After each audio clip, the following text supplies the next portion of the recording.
Dr. Joseph Murphy, Mastering the Mindset of Wealth. The whole world and all its treasures, and the sea, air, and earth were here when you were born. Begin to think of the untold and undiscovered riches all around you, waiting for the intelligence of men to bring them forth. Look at wealth as the air you breathe. Get an attitude of mind. As Emerson said to the woman, you know, who wanted to prosper. He took it down to the ocean. He said, take a look. She said, oh, there's plenty of water, isn't there? Look at wealth that way and you'll always have it. Yes, realize it's like the tide, forever flowing out, forever flowing back. A sales manager said to me that an associate of his sold $1 million idea for expansion to the organization. You can have an idea with a fortune too. Wealth is a thought image in your mind. Wealth is an idea in your mind. Wealth is a mental attitude. He also told me that there were more millionaires now in the US than at any time in the history of the country.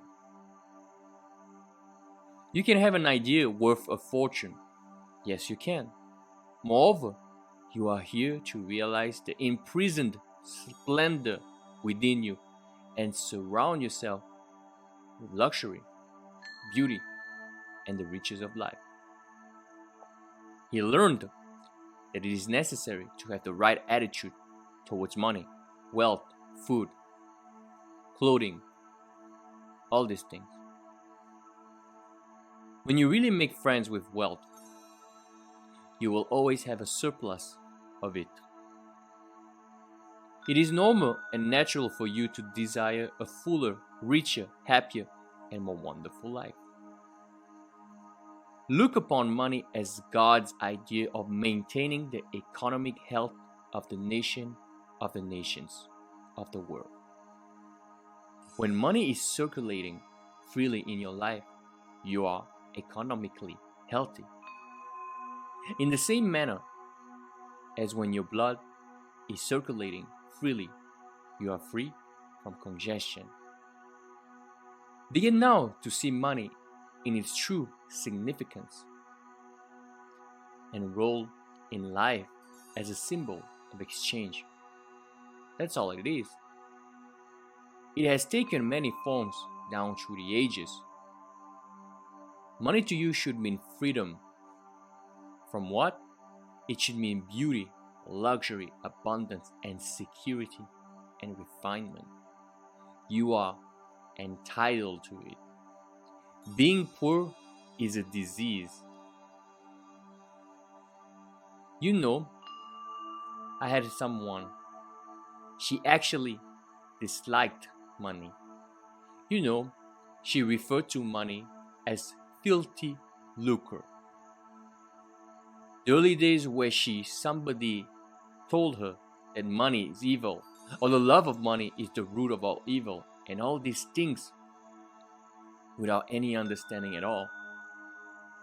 So, it ranks superstition to say money is evil or filthy lucre. This woman had a subconscious pattern that there was some virtue in poverty. There is not. It's a sickness, a disease. I explained to her that there was no evil in the universe, that good and evil were in the thoughts and motivations of man. All evil comes from misinterpretations of life and misuse of the laws of mind. In other words, the only evil is ignorance, and the only consequences is suffering. It would be foolish to pronounce uranium, silver, lead, copper, iron, nickel, calcium, or $1 bill evil. How absurd, grotesque, and stupid that is. The only difference between one metal and another is the number and rate of motions of electrons revolving around a central nucleus. A piece of paper such as a $100 bill is innocuous, and the only difference between it and the copper or lead is that the atoms and molecules with their electrons and protons are arranged differently for the physical evidences of money. Here's a simple technique she's practiced, which multiplied wealth in her inner experience. My writings go forth to bless, seal, inspire, elevate, and dignify the minds and hearts of men and women, and I am divinely compensated in a wonderful way. I look upon money as divine substance, for everything is made from the one spirit. I know matter and spirit are when money is constantly circulating in my life, and I use it wisely and constructively. Money flows to me freely, joyously, and endlessly. Money is an idea in the mind of God. It is good and very good. That's a wonderful prayer. It eradicates the superstitious nonsense about money being evil and things of that nature. All of that is ranked superstition. It is frightful ignorance. That's all it is. This young lady changed her attitude towards money, and it worked wonders in her life. And it will work wonders in your life too. And she has completely eradicated that strange superstitious belief that money was filthy lucre. She realized that our silent condemnation of money caused money to fly from us instead of to us. Nowadays, her income has tripled in 3 months, which was just the beginning of her financial prosperity.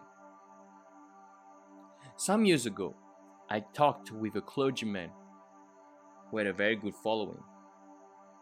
He had an excellent knowledge of the laws of mind and was able to impart this knowledge to others.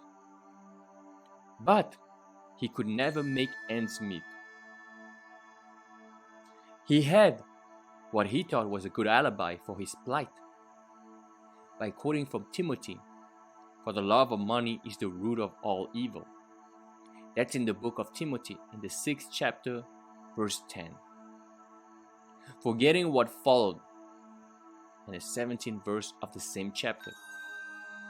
In other words, taking it out of context. When Paul charges the people to place their trust or faith in the living God, who giveth this richly all things to enjoy, that's also in the book of Timothy. Love in biblical language is to give your allegiance, loyalty, and faith to the source of all things, which is God, or the living spirit, or the life principle in you. You are not there to give your allegiance, loyalty, and trust to create it, but to the Creator, the eternal source of everything in the universe, the source of your own breath, source of your own life, the source of the hair on your head, the source of your heartbeat, the source of the sun and the moon and the stars, the source of the world and the earth you walk on.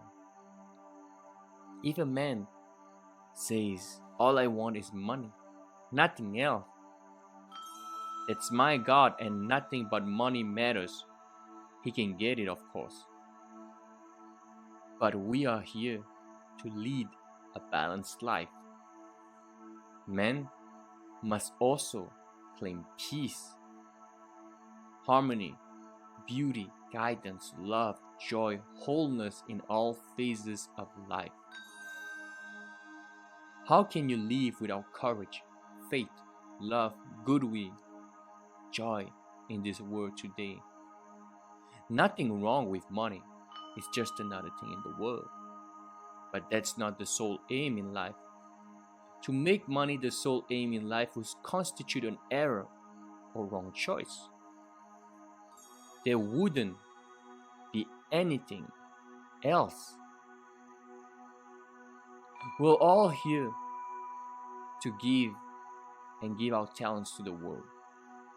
God gave you everything. God gave you Himself. You have a tremendous debt to pay because you owe everything you have to the infinite. Therefore, you are here to give life and love and truth to your ideals, your dreams, your aspirations. You are here to roll the boat and put your hands on the wheel. Contribute to the success and happiness not only of your children, but of the whole world. To accumulate money to the exclusion of everything else causes men to become imbalanced or lopsided and frustrated. Yes, as you apply the laws of your subconscious in the right way, you can have all the money you want and still have peace of mind, harmony, wholeness, and serenity. You can do a lot of good with it. You can use it wisely, judiciously, and constructively, like anything in nature. You can use your knowledge of philosophy in a constructive way, or you can begin to brainwash impressionable minds with communism and all the rest of it. I pointed out to the minister how he was completely misinterpreting the scripture and pronouncing pieces of paper and metal as evil, when they were just neutral substances, for there is nothing good or bad, but thinking make it so. He began to see all the good he could do with more money for his wife, family, and parishioners. He changed his attitude and let go of his superstition. He began to claim boldly, regularly, and systematically, "Infinite Spirit reveals better ways for me to serve. I am inspired from on high, and I give a divine transfusion of faith and confidence in the one presence and power to all those who hear me. I look upon money as God's idea, and it is constantly circulating in my life, and that of all the people who surround me. We use it wisely, judiciously, and constructively under God's guidance and God's wisdom." The young clergyman made a habit of this prayer, knowing that it would activate the powers of his subconscious mind.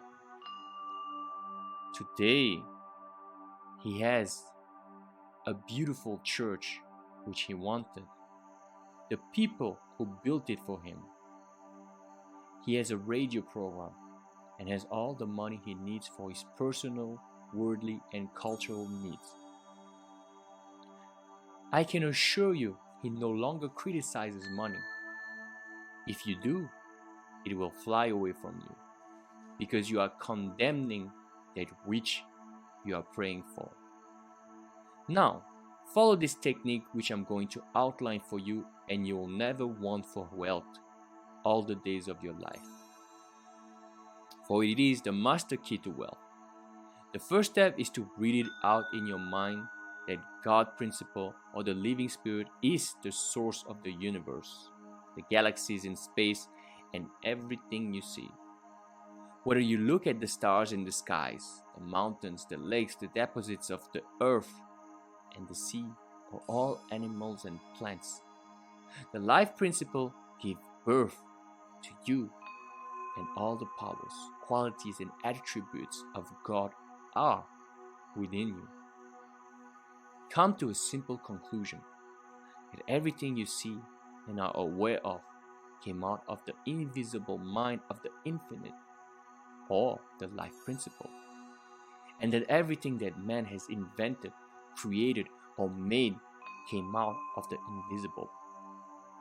The man and the mind of God are one, for there is only one mind. That mind is common to all individual men.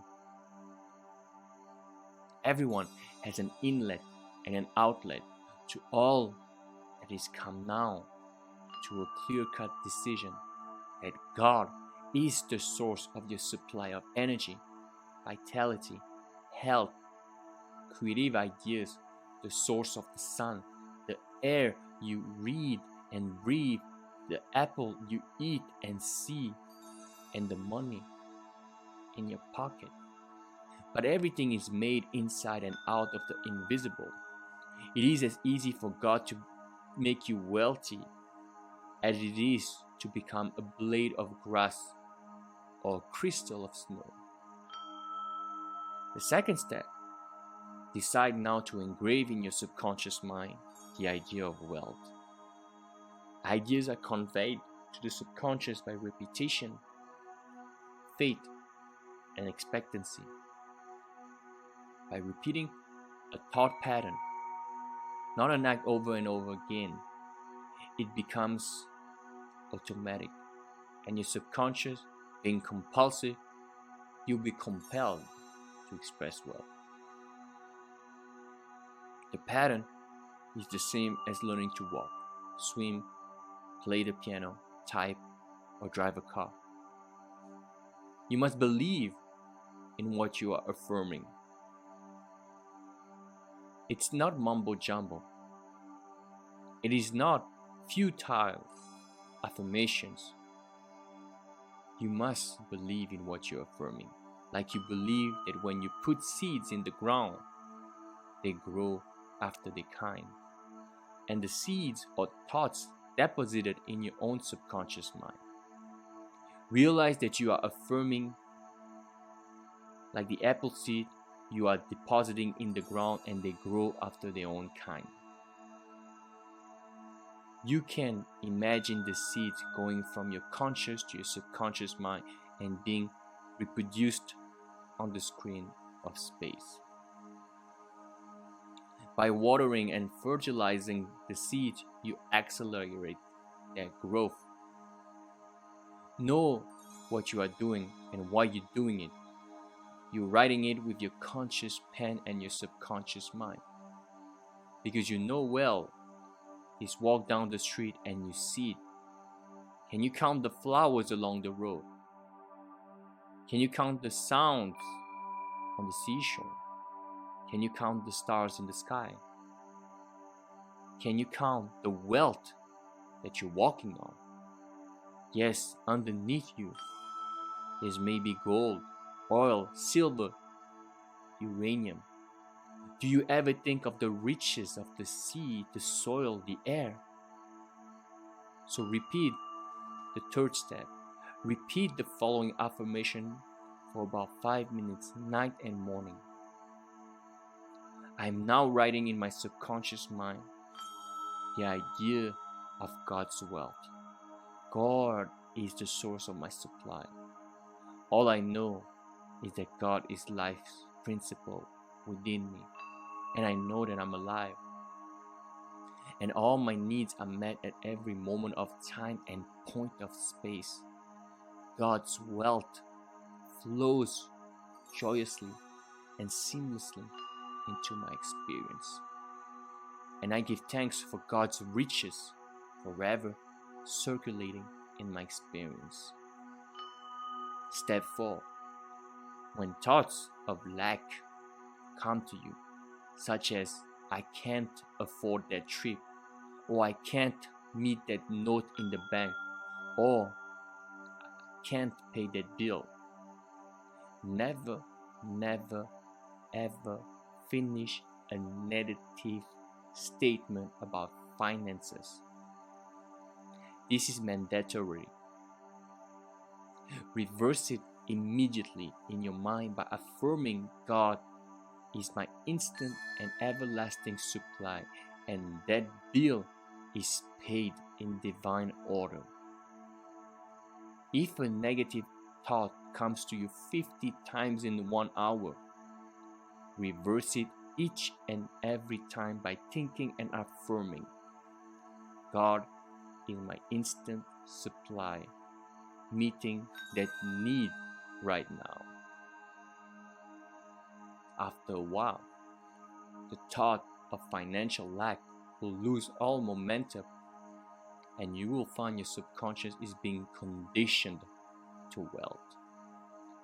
If you look at a new car, for example, never say, I can't buy that, or I can't afford it. Your subconscious mind takes you literally and blocks all your good. On the contrary, say to yourself, that car is for sale. It's a divine idea, and I accept it in divine order through divine love. This is the master key to wealth. It's impossible for any sincere person to practice this technique and not have all the wealth he or she needs all the days of their life. So, follow it, and you are setting the law of opulence in operation. It will work for you as well as for anybody else. The law of 9 is no respecter of persons. Your thoughts make you wealthy or poor. Choose the riches of life right here and right now. A sales manager sent me one of his men for counseling. The salesman was a brilliant college graduate. He knew his products very well. He was in a lucrative territory, but he was only making $5,000 annually in commissions. The sales manager felt he should double or at least triple it. In talking to the young man, I found he was down on himself. He had developed a subconscious pattern of self-image of a $5,000 a year person. In other words, that's all he thought he was worth. He said that he had been poor and that his parents had told him that he was destined to be poor. His stepfather had always told him, "You will never amount to anything. You are dumb. You are stupid." These thoughts were accepted by his impressionable mind, and he was experiencing his subconscious belief in lack and limitation. I explained to him that he could change his subconscious mind by feeding it with life-giving patterns. Accordingly, I gave him a mental and spiritual formula to follow, which would transform his life. I explained to him that he should, under no circumstances, deny what he affirmed, because the subconscious mind is accepted and is really believed. Your subconscious mind accepts your convictions as what you really believe. So believe in God's wealth and God's riches, which are all around you, by the way. He affirmed every morning before going to work, "I am born to succeed. I'm born to win." The infinite within me calls and never fails. Divine law and order govern my life. Divine peace fills my soul. Divine love saturates my mind. Infinite intelligence guides me, and God's riches flows to me freely, joyously, endlessly, ceaselessly. I am advancing, moving forward, and growing mentally, spiritually, financially, and in all other ways. I know these seeds are sinking into my subconscious mind, and I believe they will grow after their kind. A year later, when I met this young man again, I discovered that he had been transformed. He had absorbed these ideas which we had discussed, and he said, I am appreciating life now, and wonderful things have happened. I have an income of $25,000 this year, 5 times greater than the previous year. He has learned the simple truth that whatever he inscribes in his subconscious mind becomes effective and functional in his life. That power is within you. You can use it also. The young boy who's operating this machine while I'm broadcasting, his name is Robbie. He told me about his uncle who used to work in a bank, and his uncle wanted to make more money for his wife and children. And he was always affirming, God has divinely guided and always guided the infinite spirits opens up a new door. When he told me that his uncle was in town about 2 months ago and that his salary was now $200,000 a year, and he was getting $40,000 when he started to realize the truth about himself, he was able to do great things and now living a wonderful life down south in another state. All of this is an idea. It was an idea in his mind. Wealth is an idea. A radio is an idea. Television is an idea. A car is an idea. Everything you look at is an idea.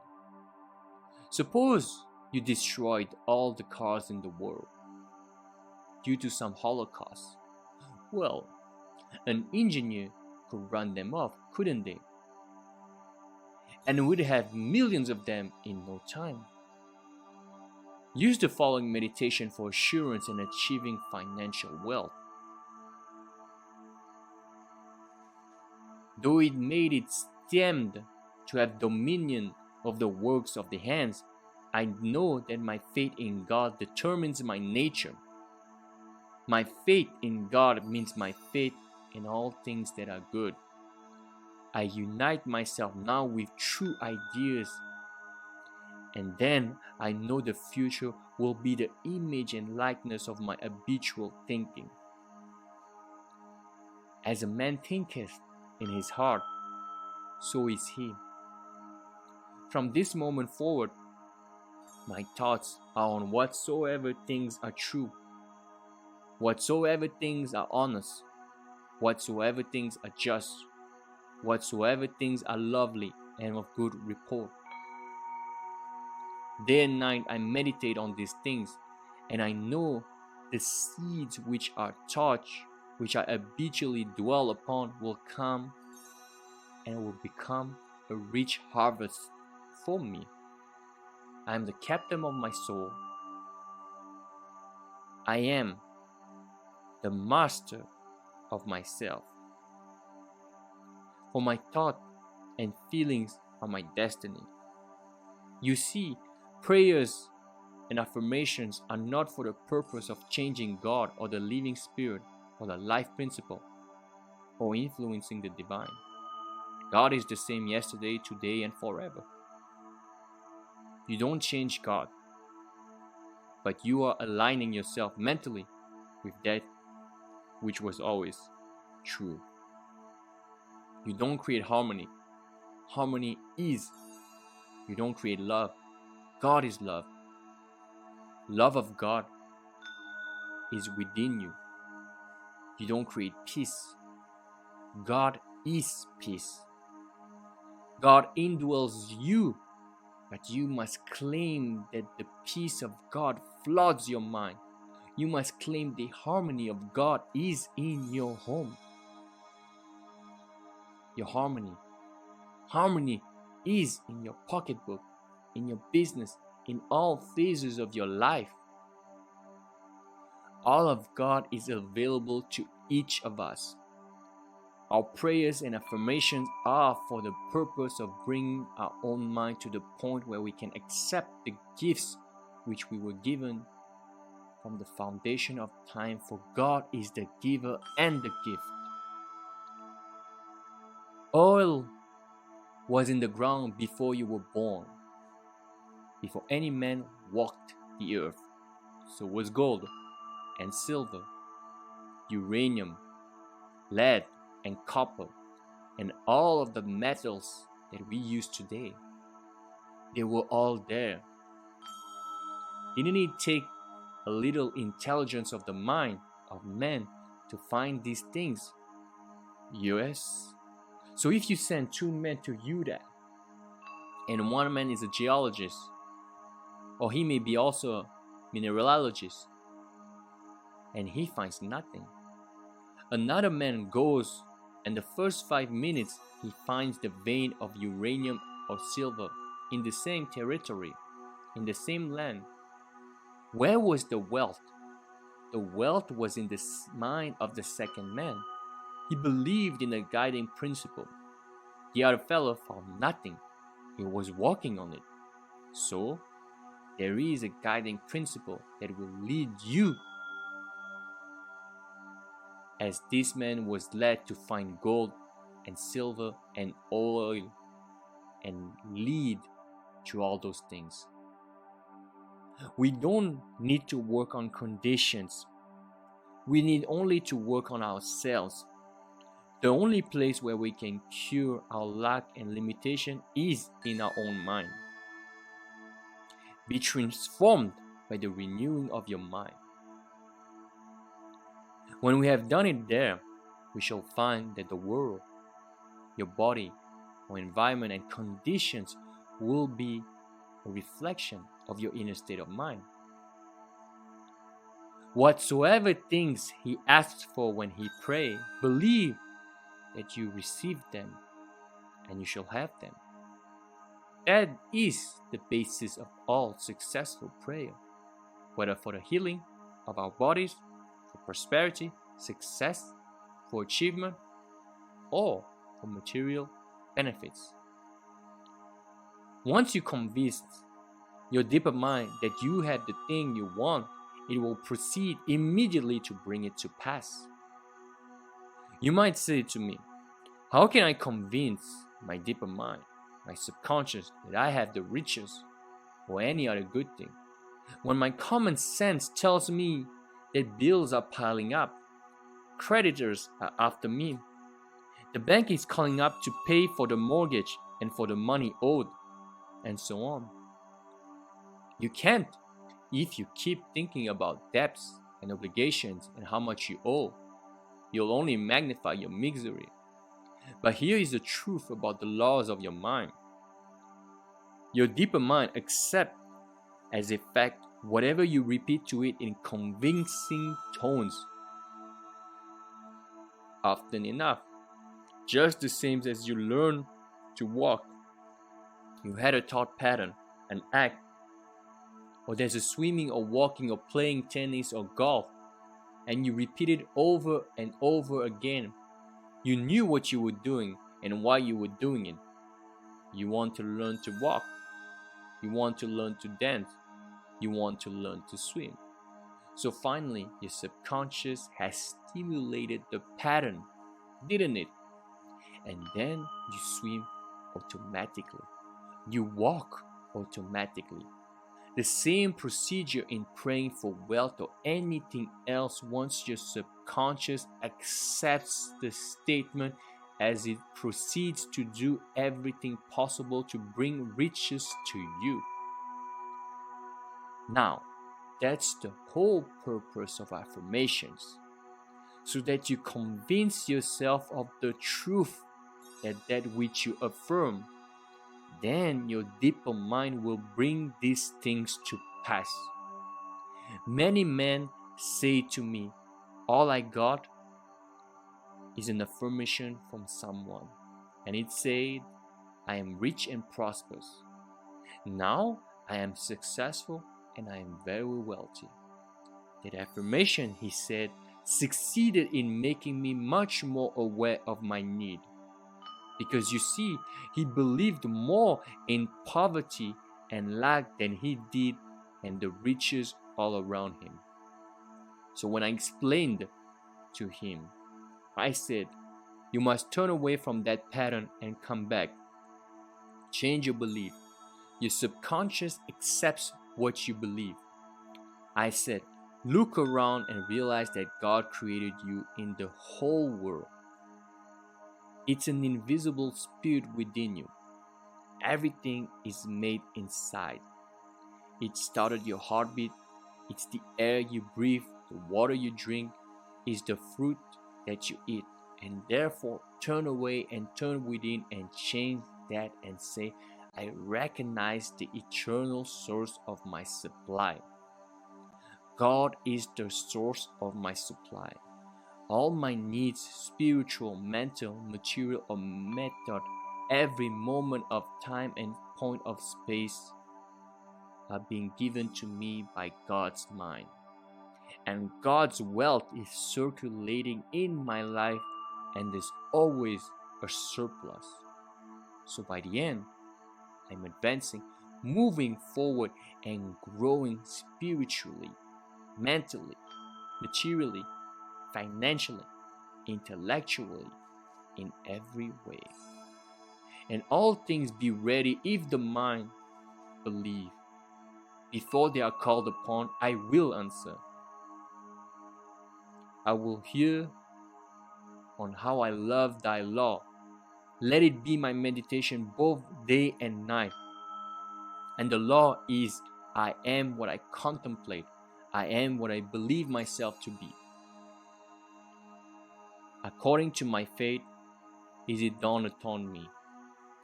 God gave you richly all things to enjoy. God made you rich. Why are you then poor? And as he began to realize the source of the infinite oceans of supply, the source of the very hair in his hand and the very hair in his body, the source of the power that enables him to lift a chair, the source of the grass, the source of the hay in the field, the source of the cattle in the hills, he began to realize the source. He aligned himself with it, and then it made sense to him. And he realized that he was writing in his own subconscious mind the idea of wealth, of growth, and prosperity. He changed his belief to a belief, and the riches, the endless riches all around him, instead of poverty, which was a false belief in his mind, came to him. Don't you know there's enough fruit in the tropics to feed all of humanity? Nature's lavish, extravagant, bountiful gave you richly, yes, all things to enjoy. These things, he said, I've said unto you that my joy might remain in you and your joy might be full. Here before you have asked for nothing. Now is that your joy might be full. And I am coming that you might have life and an abundance. Now ask that you might be full. But to ask, you see, and the Bible is to claim, and as Paul says, you claim it boldly, but you know what you're doing and why you're doing it. So, if you have a lot of debts and obligations, a lot of bills to pay, don't worry about them. Turn to the source, which is endless. Remember the farmer, what he says to you. He says, well, I don't worry about the weeds. The grain is growing, and it will kill all the weeds. That's what the farmer tells you.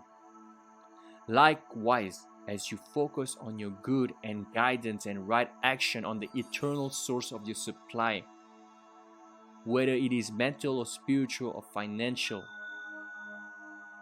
is but one source, not two. And as you turn to it and give thanks for that endless supply, then all the weeds will be killed.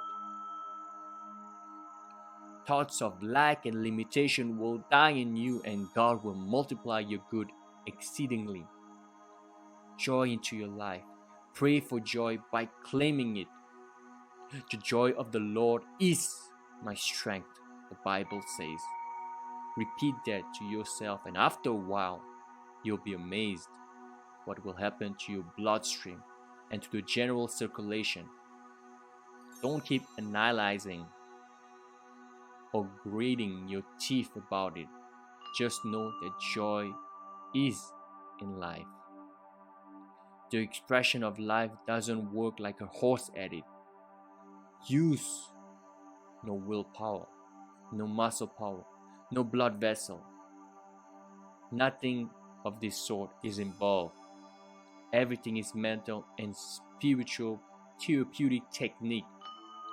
Just know in plain that the joy of the Lord is flowing through you now, and wonders will happen as you pray this way. Freedom and peace of mind will be yours as a result.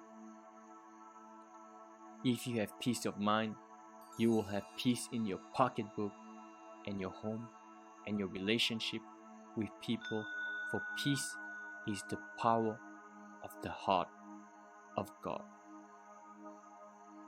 A woman said to me, I was blocked financially. I had reached a point where I had not enough money for food for the children. All I had was $5.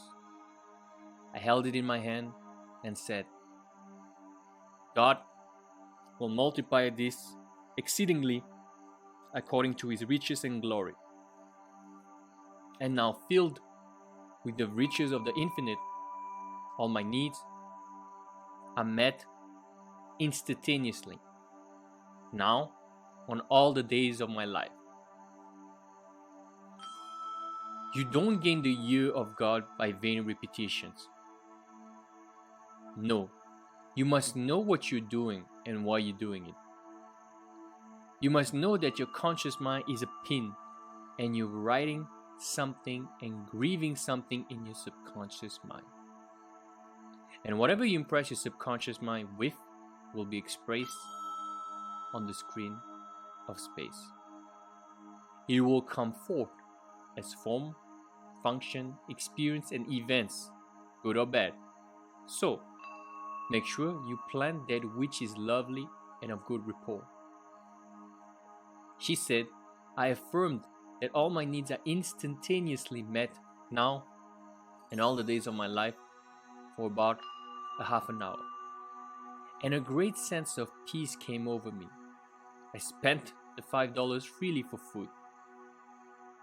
The owner of the market asked me if I wanted to work as a cashier, since the present one had just gotten married and left.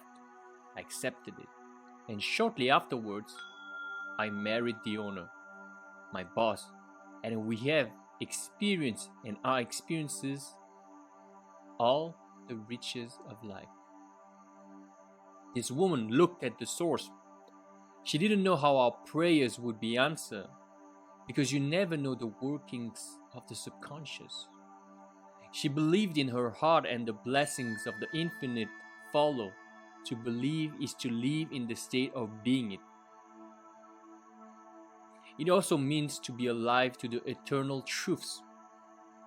Her good was magnified and multiplied exceedingly, because the subconscious mind always magnifies what you give attention to. There is a presence and a power within you, and you can use it and you can stir it up.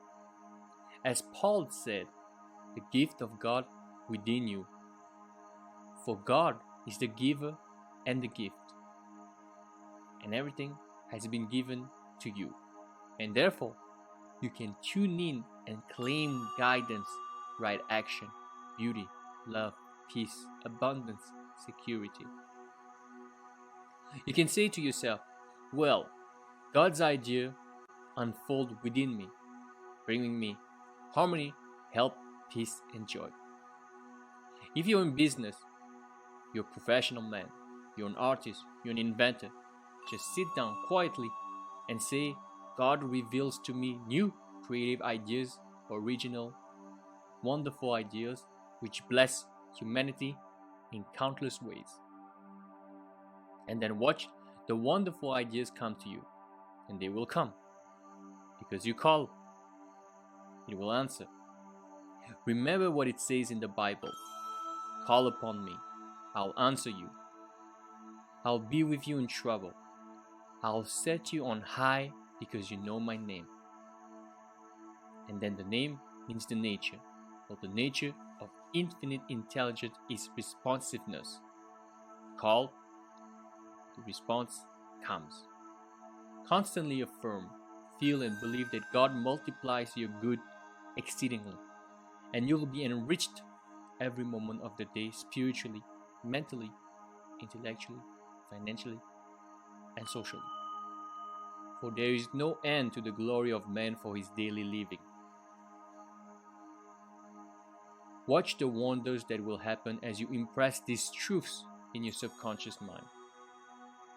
As you listen to this tape, this cassette, let these truths sink into your subconscious, and they will, and they are, and you are engraving them.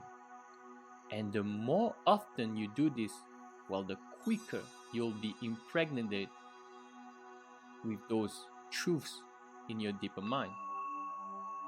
And you'll experience the glorious future in a financial way, in every way too. What are your thoughts? Never talk about economic lack and limitation. Never talk about being poor or in need or in want. It is very foolish to talk to your neighbors or relatives about hard times, financial problems, and like matters. Count your blessings. Begin to think prosperous thoughts. Talk about the divine riches present everywhere. Realize that the feeling of wealth produces wealth. When you talk about not having enough to go around, and how little you have, and how you must cut corners and eat the cheapest meat, these thoughts are creative, and you are only impoverishing yourself. Use the money you now have freely. Release it with joy and realize that God's wealth flows to you in avalanches of abundance. Look up to the source. As you turn to the divine presence within you, the response will come. It is written. You will find neighbors, strangers, associates adding to your good and also to your supply of material things. Make it a practice to pray for divine guidance in all your ways and believe that God or the Supreme Intelligence is supplying all your needs according to His riches and glory. Claim it boldly. Come boldly to the throne of grace, Paul says.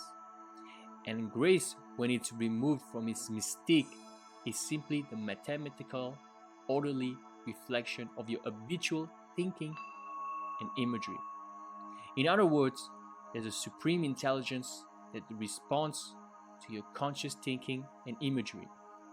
Pray for divine guidance in all your ways.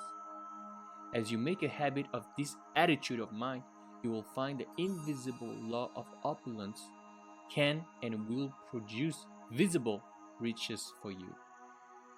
Recently, the doctor told me that her constant prayer was as follows: I live in the joyous expectancy of the best, and invariably the best comes to me.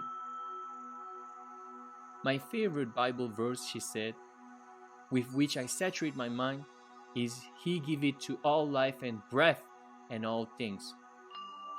That's from the book of Acts, 17th chapter, 25th verse. She has learned that she is not dependent on people for joy, health, success, happiness, or peace of mind. She looks to the living Spirit Almighty within her for promotion, achievement, wealth, success, and happiness. Whosoever trusted in the Lord, happy is he. That's from the book of Proverbs, chapter 16, verse 28. Contemplate promotion, success, achievement, illumination, and inspiration, and the Spirit of the Almighty will move in your behalf, compelling you to express fully what you meditate upon. Let go now and permit the infinite riches of the Infinite One to open up new doors for you. Let wonders happen in your life. In prayer therapy, avoid struggle and strain. Don't try and force things. How could you add power to omnipotence? Can you make a seed grow? You can't. Plant it in the ground, it will grow. The oaks in the acorn, the apple in the apple seed, the archetype or pattern is there, but you must deposit it in the soil where it dies. Undergoes dissolution and the energy to form another self. Spiritual minded man looks at the forest and he sees this is a product of the subconscious mind. Yes, that's the way your subconscious works. It magnifies your good exceedingly. If you are worrying and fearful and anxious, well, that inhibits your good, that brings about blocks and delays and impediments in your life. What does fear do? That which I greatly feared has come upon me. Reverse it. That which I greatly love comes into my experience. Love is emotional attachment, and your subconscious has all the wisdom and power necessary to solve any problem. Your conscious mind is prone to look at external conditions and tends continually to struggle and resist. Remember, however, it is the quiet mind that gets things done. Quiet your body periodically. Tell it to be still and relaxed. It has to obey you. Your body moves as moved upon. Your body acts as acted upon. Your body has no self-conscious intelligence, no volition, no will. It moves as moved upon. You can play a melody of garden in your body. When your conscious mind is quiet and receptive, the wisdom of your subconscious rises to the surface mind and you receive your solution. A beauty parlor operator told me that the secret of her success was that every morning prior to opening her beauty salon, she had a quiet period in which she affirms, God's space fills my soul and God's love saturates my whole being. God guides, prospers, and inspires me. An exceeding love flows from me to all my clients. Divine love comes in my door. Divine love goes out of my door. All those who come into my saloon are blessed, healed, and inspired. The infinite healing presence saturates the whole place. This is the day the Lord hath made. Rejoice and give thanks for the countless blessings which come to my clients and to myself. She had this prayer written out on a card and reiterated these truths every morning. At night, she gives thanks to all of her clients, claiming that they are guided, prospered, happy, and harmonious. She stated to me that following this prayer technique pattern, at the end of 3 months, she had far more clients than she could handle and had to hire help to a beauty parlor.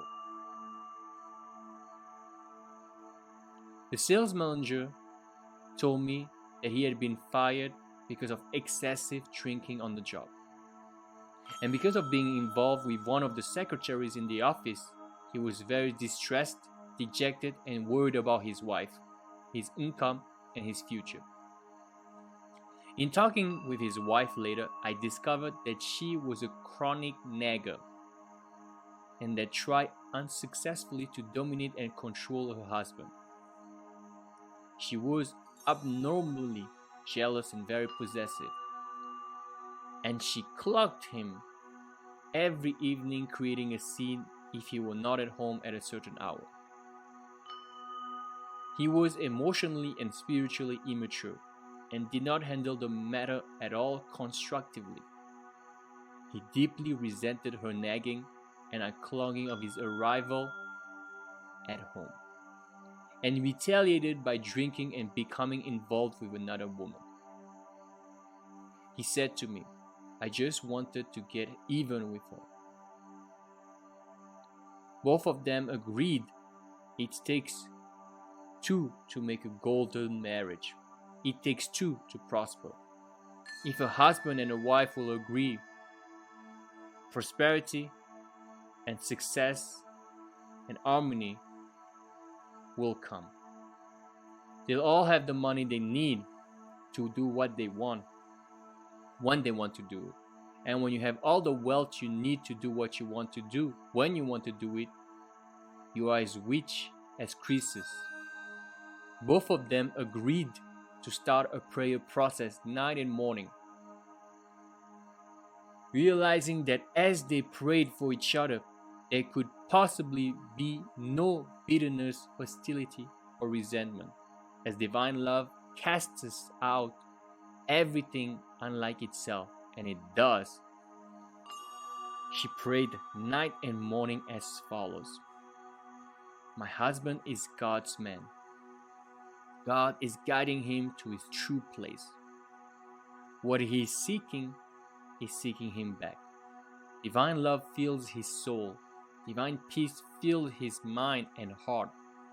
He's prospered in all his ways, spiritually, mentally, financially, socially, everywhere. By day and by night, he is being prospered in all his ways. She is the daughter of the infinite, a child of eternity. Divine love fills her soul, and in his return, he cared for her. Divine love, peace, harmony, joy flow through her at all times. She is divinely guided and prospered in all her ways.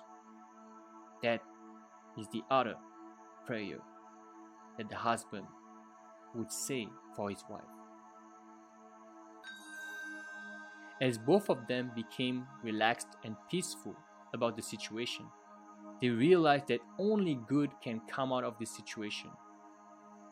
Soon, he received a phone call from the president of the company, calling him back, stating that he had heard that he had a reconciliation with his wife.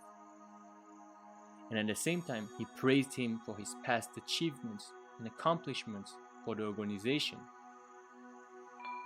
Actually, his wife, without his knowledge, had visited the president of the company and told him this whole story.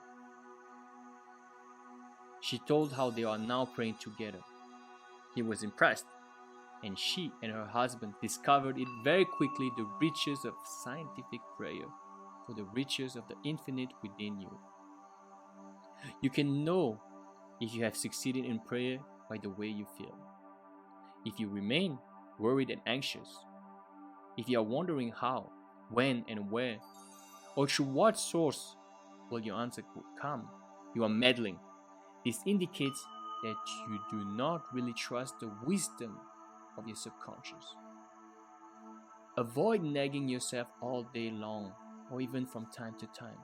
When you think of your desire, lightness of touch is important. Remind yourself that infinite intelligence has taken care of it.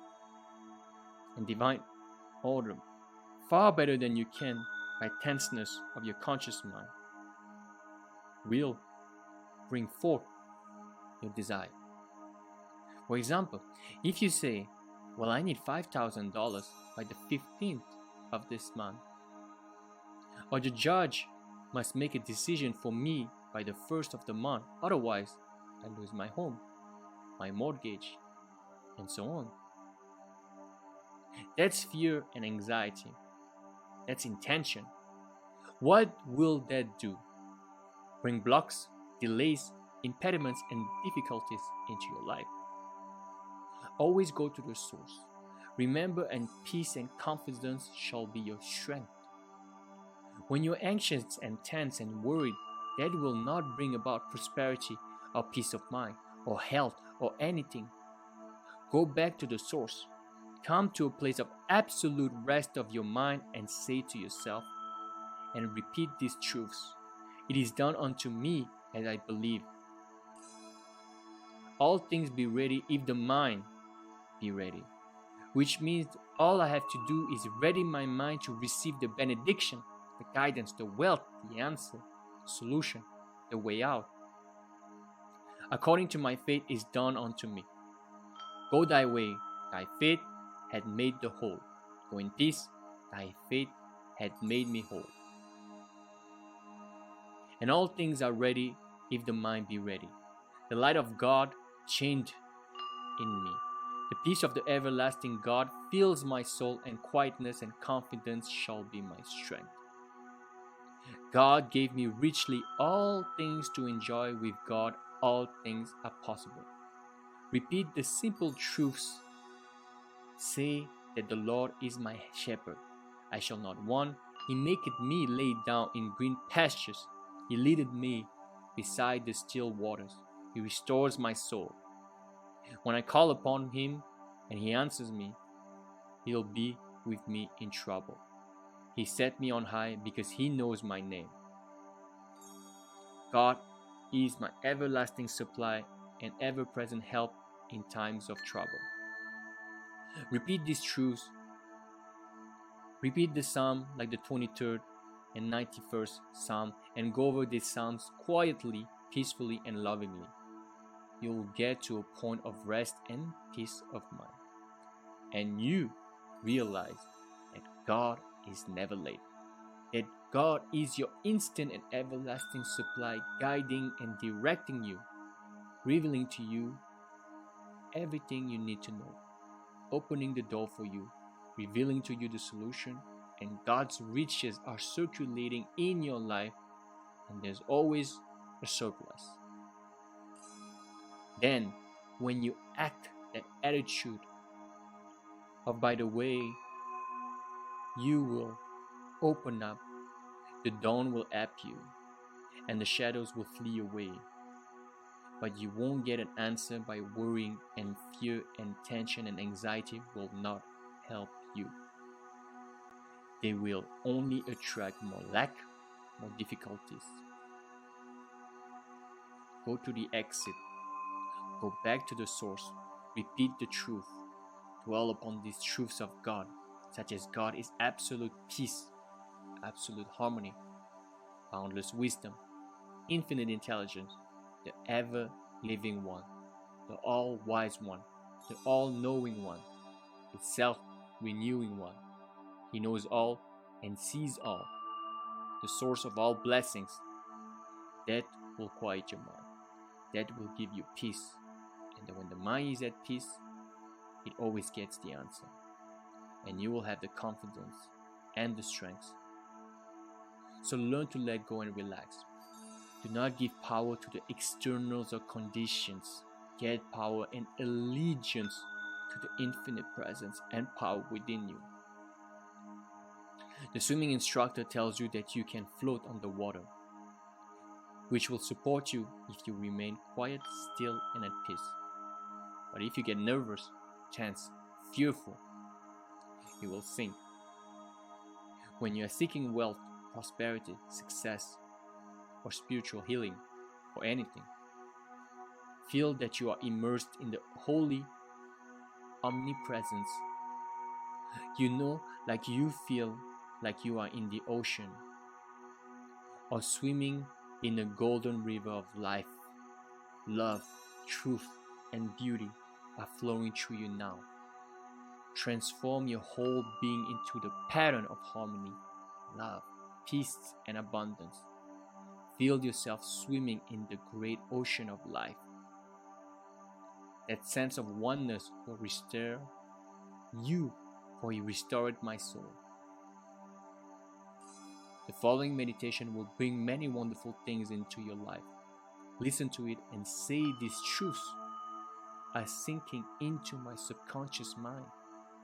I pictured them going from my conscious to my subconscious like seeds. I'm depositing in the soil. I know that I'm old-fashioned and create my own destiny. My faith is in the infinite being which created all things. All my faith in God is my fortune. This means in abiding faith in all things good. I live in the joyous expectancy of the best, and only the best comes to me. I know the harvest I will reap in the future because all my thoughts are God's thoughts, and the power of God is with my thoughts of good. My thoughts are the seeds of goodness, truth, beauty, and abundance. I now place my thoughts of love, peace, joy, success, abundance, security, and goodwill in the garden of my mind. This is God's garden. The glory and beauty of God will be expressed in my life, and I will know my garden will yield in abundant harvest. From this moment forward, I express life, love, and truth. I am radiantly happy and prosperous in all my ways. And God multiplies my good exceedingly. To prosper means to succeed, to thrive, to turn out well. In other words, when you are prospering, you are expanding, growing spiritually, mentally, financially, socially, and intellectually. Never be envious or jealous of another person's wealth or promotion or their diamonds or jewels, for that would impoverish you. That would attract lack and limitation to you. Rejoice in their success and their prosperity in their wealth, and wish for them greater riches, because what you wish for the others, you're wishing for yourself. For you're the only thinker. What you think about the other, you're creating in your own mind, and your body and experience, and also in your pocketbook. This is why you rejoice in the success, in the prosperity, in the millions that others have. In order to truly prosper, it is necessary that you become a channel to which the life principle flows really harmoniously, joyously, and lovingly. So just that I suggest that you establish a definite method of working and thinking that you practice regularly and systematically every day. One young man who consulted me had experienced a poverty complex for many years, and he received many answers that were inadequate from his prayers. He had prayed for prosperity, but the fear of poverty continuously weighed on his mind, and that surely he attracted more lack and limitation than prosperity. The subconscious mind accepts the dominant of two ideas. Change your mind from belief in poverty, but begin to believe in God's riches, which are all around you, infinite riches. After talking with me, he began to realize that his thought image of wealth produces wealth, that every thought is created, and unless it is neutralized by counter thought of greater intensity, he realized that his thought and belief about poverty was greater than his belief in the infinite riches all around him. Consequently, he changed his thoughts and kept them changed.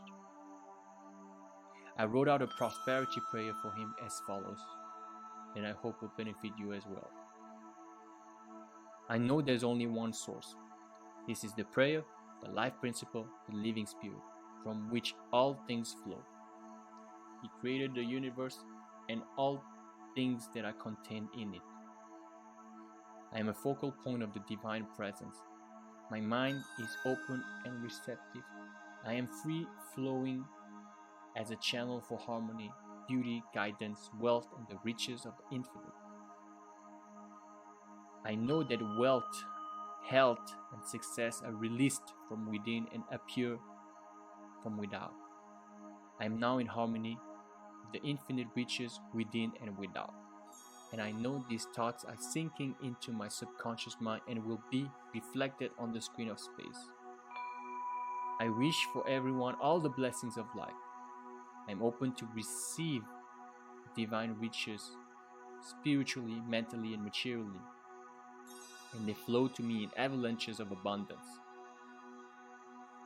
This young man focused his thoughts on God's riches rather than on poverty, and made it a special point never to deny what he affirmed. Many people pray for wealth, and they deny it an hour later. They say, I can't afford this. I can't make ends meet. They're making a mockery of their prayer. They're like the man that gets into a taxi in New York. He's going to the airport. And on the way, he says to the taxi driver, "Oh, take me back home. I forgot my passport." So he goes back. Then he said on the way again, "Oh, I better go to my club. I forgot my wallet." So the taxi driver takes him to his club, and he says, "Oh, I forgot some letters at my grandmother's." So off he goes to the grandmother. And he gives a half a dozen directions in half an hour to the taxi driver. Finally, the taxi driver takes him into the police station because he realized he's mental. Well, now, this is the way millions of people pray. So it results in plain frustration that comes from frustrated to deception to work for nothing. So you don't put a seed in the ground and then dig it up. Stop contradicting what you affirmed. And that's the way people pray for prosperity. If you are not digging up your seed, if you are not constantly denying what you have formed, if you're not constantly making a mockery of your prayer, and if you stay faithful and nurture the seed you have planted by consistently and systematically praying in the right way, that is the way you prosper. So this young man focused his thoughts on God's riches rather than poverty, and he stopped saying, I can't afford, or I can't buy that piano, or I can't buy that car. He never uses the word can't. Can't is the only devil in the universe. Your subconscious takes it literally and blocks all your good. Now, in a month's time, his soul life was transformed. He affirmed above truth, which I just mentioned, morning and evening for about 10 minutes, slowly and quietly, engraving them in his mind, knowing what he was doing, believing what he was doing, knowing that he was actually writing down these truths in his subconscious mind, causing the latter to be activated and to release its hidden treasures, for the gold mine is in your subconscious mind. The diamond mine is there. It's the source of all riches of heaven. Although this man had been a salesman for 10 years, with rather dim prospects for the future, suddenly he was made sales manager. 30,000 a year plus prime benefit. Your subconscious has ways that you know, no doubt. It's impossible to impregnate your subconscious mind with the idea of wealth and be poor. It's impossible to impregnate your subconscious with the idea of success and not be successful. Good heavens, you are born to win, to succeed. The infinite can't not fail. You are born to triumph. Let your prayer be by day and by night. I'm advancing, moving forward, and growing. God gave me richly all things, and all things are possible with God. The end. Now I have to apologize. There are quite a few mistakes because this is an old text, an old transcription from a video and an audio that is quite old as well and inaudible, and there are a lot of mistakes in the video as well that I had to change, and I tried my best to make it intelligible and understandable, and I hope the essence of the text was pretty clear. I tried my best and I apologize for that. I'm always trying my best to give you the best type of content, so I hope it was okay. That being said, I want to give you a quick recap because I understand that this is a lot of knowledge in a short amount of time, and I have to say before I begin that we need to, whether we are Christian or not, atheist or not, we have to forego the religious vernacular, if you will, and just focus on the lines and the essence of the text. It doesn't matter if you call it God or the universe, even though the Bible is quoted many times by Joseph Murphy in this text and in all of his texts and all his works. It doesn't matter. We have to remember the essence of what he's trying to convey. And the essence is pretty simple when you really think about it. We have to understand that our subconscious mind is the most powerful thing in the world. Our conscious mind is what is active during our day-to-day as soon as we wake up until we fall asleep. And we need to quiet the subconscious mind because our conscious mind will doubt us at every corner, at the beginning at least. So once we quiet the subconscious mind by meditating, by affirming, by being passive physically and mentally, we can impregnate the subconscious mind with the seed we want to plant. And once we have imprinted our subconscious mind and have planted the seed, it is important, as Joseph Murphy said, to not dig up the seed by affirming something contradictory to our seed, something negative that will block, impede our progress, will impede and stop us from moving forward. And what I mean by moving forward, it will block the subconscious mind from giving us our reality, the reality we seek. So that's what I get from Joseph Murphy more than any other teacher. He's the one who has emphasized the most on the reversing part. What I mean by reversing part, when we plant the seed, which means when we affirm, when we script, when we visualize, when we do our daydreaming, whatever the case might be for you when you are planting the seed, you have to understand that when we do our rituals, our systemic rituals, such as visualization, for example, let's take visualization for example. If we do it twice, once in the morning and once at night, it may be a third time, let's say 3 times a day, and that's a lot and that's great. However, there's still a lot of time between those moments, many hours during the day. You cannot afford to just plant the seed and let your mind go wild, the conscious mind.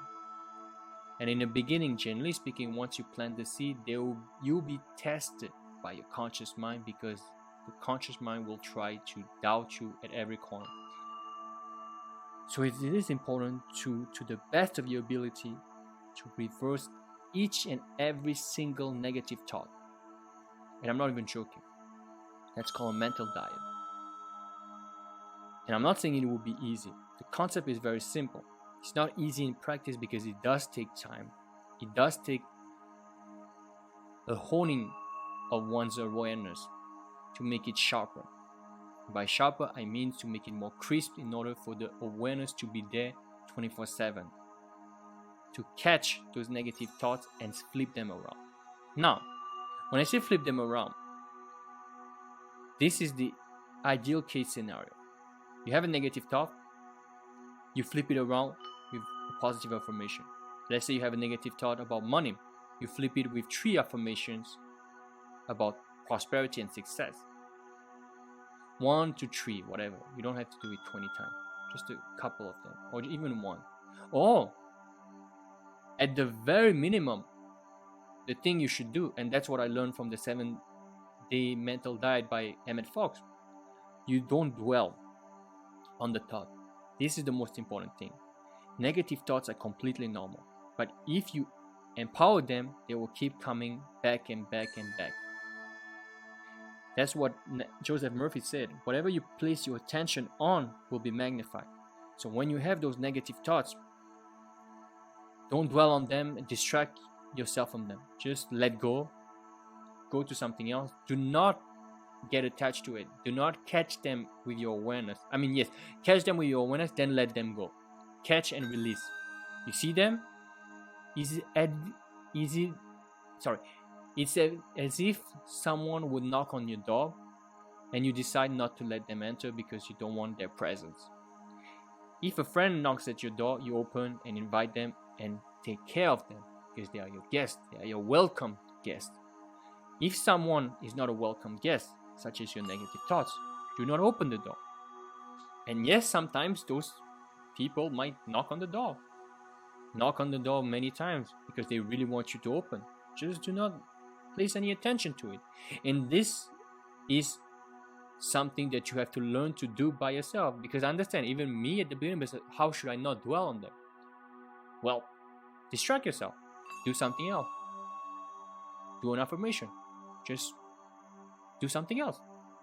You'll see your mind will not be focused anymore on this negative thought because you are focusing on something else. The best way, I think, is to affirm the opposite. This works like a charm. And I have to say to you guys that it will take time to get used to this new practice. But even if it does take time, it will become more and more effortless. I guarantee it. And you have to understand that you have to do it with each and every thought. Now, some of them you will not catch. It doesn't matter. But it is important for you to do it at the very best of your ability. And it might sound like a mountain to climb, but I guarantee you guys, this is not as hard as it may seem. Long term. Short term might be hard. It's normal. It's like starting a new diet, starting a new workout routine if you have not worked out for like many years. It always is hard at the beginning. If you don't work out for many years and you go back to working out, or if you have never worked out and you go train, yes, the first few weeks are tiring, sore muscles, the body is completely broken down, but it gets better. It gets normal, organic. You don't have to worry about it. Just put in the practice, put in the effort. And do not force things. Just relax as much as you can. Relax in everything you do and relax your mind, and you'll see. If you don't catch every thought, it's okay. Doesn't matter. The important thing is for you to get better and better. And when the majority of your negative thoughts are flipped, they are disempowered, and you will get better and better. And then at one point you will have very, very, very few negative thoughts coming. Or at least very, very few negative thoughts that are relevant to the seed you have planted. And that's what you want. Also, one thing that he spoke about, and I really credit Joseph Murphy for talking about this more than other people. Do not be envious. Do not envy other people. Do not be jealous. Do not envy their fortune, their ambitions, whatever the case might be. As soon as you envy someone, you are impregnating your subconscious mind with lack and limitation. So every time you feel yourself being envious, distract yourself, let go, and or you can affirm. Wish them more. As Joseph Murphy said, and as Wayne Dyer said, if you want something for yourself, wish it for someone else. So wish the thing you are envious about more in the life of the person you envy. That makes sense? If you envy someone for their money, wish them more money. If you envy someone for their promotion, wish them even more success. That's how you go. And not only do you impregnate your subconscious mind with the right seed, the seed of abundance and prosperity, because there is no competition. You will even feel happier, and you will have better relationships when you don't envy, when you understand there's abundance everywhere and there's no competition. So remember, there's the conscious mind and the subconscious mind. The conscious mind needs to be quieted down to do your affirmation, and you need to be as relaxed as possible, and you do not let any negative thought enter your mind as much as you possibly can, and you do not envy.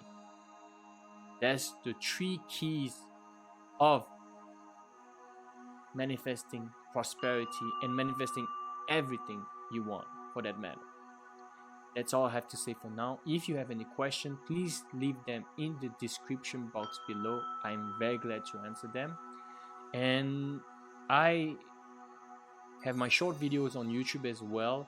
I have other short videos on Instagram as well, with an article that goes in the caption that I detail for more information. I try to be as extensive and simple and straightforward as I possibly can when I share those teachings. So check all the links in the description box below, and you will have more information about me, my coaching, my free teachings, and all the stuff that's good for you, that might be good for you. Thank you so much. Please like, share, and subscribe, and I'll see you very soon.